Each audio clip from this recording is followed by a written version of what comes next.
பள்ளி மற்றும் கல்லூரிகள் கோடை விடுமுறை. இன்று ஞாயிற்றுக்கிழமை பொது விடுமுறையை முன்னிட்டு திருத்தணி சுப்பிரமணிய சுவாமி திருக்கோவிலில் திரளான பக்தர்கள் கடும் வெயிலையும் பொருட்படுத்தாமல் வரிசையில் சென்று சாமி தரிசனம் செய்கின்றனர்.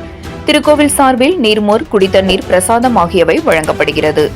திருவள்ளூர் மாவட்டம் திருத்தணி சுப்பிரமணிய சுவாமி திருக்கோவில் முருகப்பெருமானின் பிரசித்தி பெற்ற 5ஆம் படை திருக்கோவிலாகும்.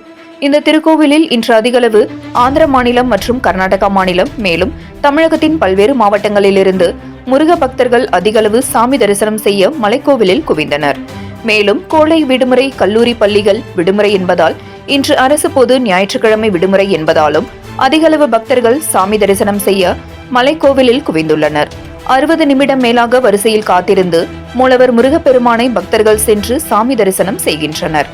சாமி தரிசனம் செய்ய மலைக்கோவிலில் குவிந்துள்ள பக்தர்களுக்கு வசதிக்காக வரிசையில் செல்லும் பக்தர்களுக்காக அதிக கோடை வெயில், வெப்பம், காற்று மற்றும் வெப்பத்தின் காரணமாக பக்தர்கள் நலன் சார்ந்த விஷயமாக பக்தர்கள் நடக்கும் பகுதியில் தேர்வீதி பாதையில் தேங்காய் நார் நடைபாதை விரித்து அதன் மீது தண்ணீர் தெளித்து வருகின்றனர்.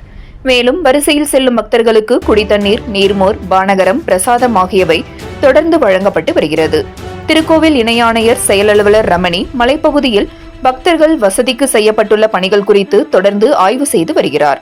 மலைக்கோவிலில் அதிகளவு பக்தர்கள் குவிந்துள்ளதால் மலைக்கோவில் அடிவாரத்தில் திருத்தணி நகராட்சி பகுதியில் அரக்கோணம் சாலையில் கடும் போக்குவரத்து நெரிசல் ஏற்பட்டது. வாகனங்கள் அணிவகுத்து நிற்கின்றன. மலைக்கோவிலுக்கு செல்கின்ற வாகனங்கள் பழைய இடத்தில் டோல்கேட் பகுதியில் மலைக்கோவிலுக்கு செல்ல கட்டணங்கள் வசூலிப்பு செய்யாமல் புதிதாக வாகனங்களுக்கு கட்டணம் வசூலிப்பு செய்வதற்கு மலைக்கோவில் சாலை நடுவில் கடும் வெப்பக்காற்று வீசும் பகுதியில் புன்னாக்கு மலை ஓரத்தில் புதிய டோல்கேட் அமைந்துள்ளதால் வாகன ஓட்டிகள் மற்றும் திருக்கோவில் பணியாளர்கள் டோல்கேட் வசூலிக்கும் பகுதியில் கடும் வெப்பக்காற்று, அனல் காற்று கடும் அவதியடைந்து வருகின்றனர். வாகனங்கள் நிழலில் நிற்பதற்கு போதிய வசதிகள் திருக்கோவில் நிர்வாகம் செய்யவில்லை என்று வாகனங்களில் வரும் பக்தர்கள் அதிருப்தி தெரிவித்துள்ளனர். போதிய முன்னேற்பாடுகள் செய்துவிட்டு புதிய டோல்கேட் பகுதியில் கட்டணம் வசூலிப்பு செய்ய வேண்டும் என்று பக்தர்கள் இந்து சமய அறநிலையத்துறைக்கு கோரிக்கை வைத்துள்ளனர்.